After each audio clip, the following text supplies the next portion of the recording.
اللہ اکبر. الحمدللہ رب العالمین، الصلاۃ والسلام علی خاتم النبیین، اما بعد، فاعوذ باللہ من الشیطان الرجیم، بسم اللہ الرحمن الرحیم. معزز خواتین و حضرات، مطالعہ سیرت بصورت سوال کے عنوان سے آج کا سوال ہے کہ حضرت سید سلیمان ندوی رحمۃ اللہ علیہ نے سیرت النبی صلی اللہ علیہ وسلم کے حصے پنجم میں تقویٰ کی حقیقت کے عنوان میں فرمایا ہے کہ تقویٰ ضمیر کے اس احساس کا نام ہے جس کی بنا پر ہر کام میں خدا کے حکم کے مطابق عمل کرنے کی شدید رغبت اور اس کی مخالفت سے شدید نفرت پیدا ہو جاتی ہے. ایک حدیث شریف میں ارشاد فرمایا کہ مومن کی جب اس سے مومن سے گناہ ہوتا ہے تو ایسا ہوتا ہے جیسے اس کے دل پر پہاڑ ٹوٹ پڑا ہے، جبکہ فاسق جب گناہ کرتا ہے تو ایسا ہوتا ہے جیسے مکی کہیں بیٹھی اور اڑ جائے، یعنی اس کی کوئی پرواہ نہیں کرتے.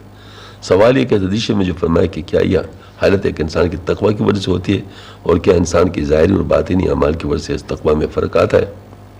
وہ کون سے اعمال جو تقویٰ کی حفاظت کرتے ہوئے تقویٰ کی بڑھوتری کا سبب بنتے ہیں؟ سبحان اللہ، سبحان اللہ، سبحان اللہ، ماشاء اللہ. اصل میں اگر دیکھا جائے اس حدیث شریف کو تو مومن کی شان، مومن کا مطلب ایمان لانے والا، ایمان جو لا چکا ہوتا ہے تو وہ گناہ اور ثواب کو بھی جانتا ہے، آخرت کو بھی جانتا ہے، تمام چیزوں پر مطلب اس کا ایمان ہوتا ہے. تو چونکہ جیسے یہاں دنیا کا کوئی خسارہ ہوتا ہے تو یہاں دنیا کی چیز مشاہدہ ہے کہ مجھے اس چیز کا نقصان ہوا، میرے کچھ پیسے کم ہو گئے یا کچھ راحت کم ہو گئی یا کچھ ایسے، تو اس پر انسان کو بڑی تکلیف ہوتی ہے. ہاں جی، وہ جب تک اس کی تلافی نہ ہو اس کو چین نہیں آتا.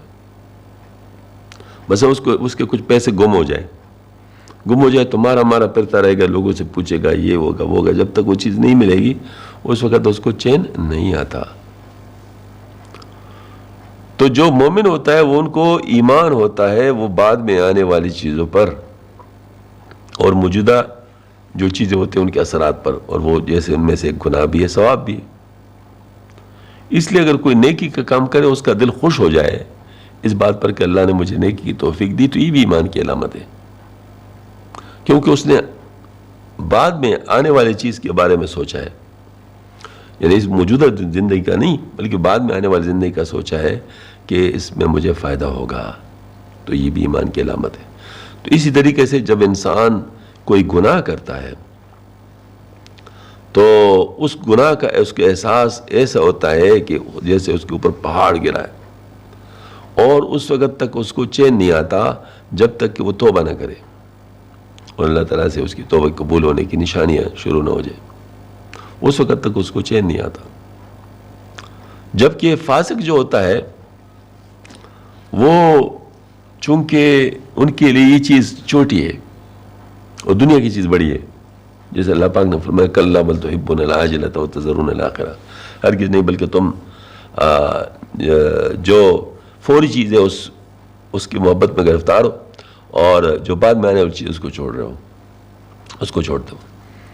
تو یہ مطلب چونکہ یہ فوری چیز نہیں ہے، بعد میں آنے والی چیز ہے، لہٰذا اس کی کوئی پرواہ نہیں، اس کی کوئی پرواہ نہیں، اور ایسا ہے جیسے بس مکی بیٹھی ہے اور وہ اڑ جائے بس. تو اس میں اصل بات یہ ہے کہ چونکہ تقویٰ جو ہے نا وہ بھی ایمان کے ساتھ وابستہ ہے. جو ایمان کسی میں نہ ہو تو اس میں تقویٰ کیسے ہوگا؟ یعنی یہ تو ظاہر ہے تقویٰ کے ساتھ، تقویٰ ایمان کے ساتھ ہی لو ہے کہ ضمیر کے اس احساس کا نام ہے جس کی بنا پر ہر کام میں خدا کے حکم کے مطابق عمل کرنے کی شدید رغبت اور اس کی مخالفت سے شدید نفرت پیدا ہو جاتی ہے. تو یہ تو ایمان کے ساتھ متعلق ہے.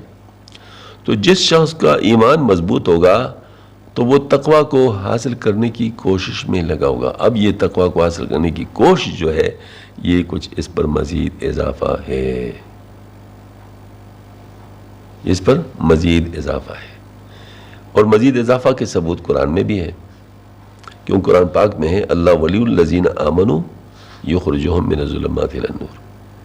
تو یا مطلب جو اللہ نے اپنے ولی ان کو بتایا جو مومن ہیں اور ان کو نکالتے ہیں، تو ظاہر اللہ پاک ان کو مواقع دیتے ہیں، ہاں جی، ان کی کوشش کو قبول فرماتے ہیں. یہی ہے مطلب. تو یہ جو ہے نا مطلب یہ ہے کہ یہ جو بات ہے کہ اس کا تعلق ایمان کے ساتھ ضرور ہے، لیکن اس پر کچھ مزید اضافہ کی بات ہے. اضافہ کی کیا بات ہے؟ وہ کیا ہے؟ نفس. نفس تو موجود ہے نا.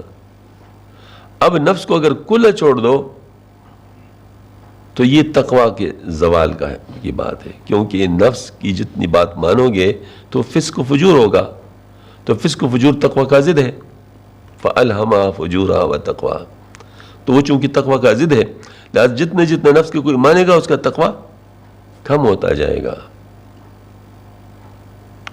جس حدیث شریف میں ہے کہ اس کے دل پر داغ لگ جاتا ہے. ہاں جی، تو اس کا مطلب یہ ہے کہ تقوی اس کا کم ہوتا جائے گا. دوسری طرف آپ اگر نفس کا مقابلہ کر لیں، نفس کے ساتھ مقابلہ کر لیں اور نفس اور ایسے اعمال ان سے کروائے جو اللہ کو پسند ہے، جو اللہ چاہتا ہے، تو یہ کیا ہے؟ یہ وہی والی بات ہے کہ ظاہر مطلب ہے کہ نفس کو قابو کرنا حدیث شریف میں جیسا آتا ہے، عقل مند ہے جس نے اپنے نفس کو قابو کیا. تو جو نفس کو قابو کرتا ہے تو اس کا تقوی بڑھتا ہے کیونکہ تقوی پیدا ہوتا ہے نفس کے چاہت کے مقابلے میں کام کرنا، فجور کے مقابلے میں کام کرنا. تو اب یہ جو ہے نا مطلب یہ ہے کہ یہ جو بات ہے اس سے جو ہے نا تقوی بڑھتا ہے. ہاں جی، تو اب جو بھی چیزیں اللہ تعالیٰ نے شریعت یعنی جو نافذ کیا ہے اس شریعت پر عمل کرنے سے تقوی بڑھتا ہے، اور تقوی بڑھنے سے شریعت پر عمل نصیب ہوتا ہے. یعنی گویا کہ ایک دوسرے کے لیے لازم ملزوم ہے. ہاں جی، البتہ اس میں کرنا کیا ہے؟ اس میں تربیت ایک ایسی چیز ہے جو ان دونوں کو جائن کرتا ہے. یعنی مثال کے طور پر اگر پہلے سے تقوی نہیں ہے تو عمل کیسے کرے گا؟ سٹارٹ کہاں سے لے گا؟ اس کے لیے کہاں؟ تو سٹارٹ تربیت ہے. تو تربیتی مجاہدہ جو ہوتا ہے اس سے نفس قابو میں آتا ہے. جب نفس قابو میں آتا ہے تو اعمال نصیب ہوتے ہیں، اعمال نصیب ہوتے تقوی بڑھتا ہے.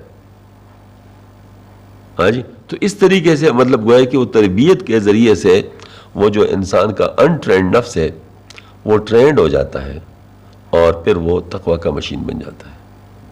نفس مطمئنہ مطلب یہ ہے کہ جس وقت انسان مطلب جو ہے اس کا نفس مطمئن ہو جائے تو شریعت پر چلنا اس کے لیے کوئی مشکل نہیں ہوتا، وہ اس کی طبیعت آسانی ہو جاتی ہے.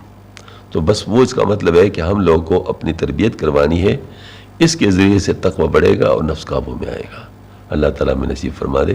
وآخر دعوانا الحمدللہ ربنا تقبل منا انک انت السمیع العلیم وتب علینا انک التواب الرحیم. سبحان ربک رب العزۃ عما یصفون وسلام علی المرسلین والحمد للہ رب العالمین.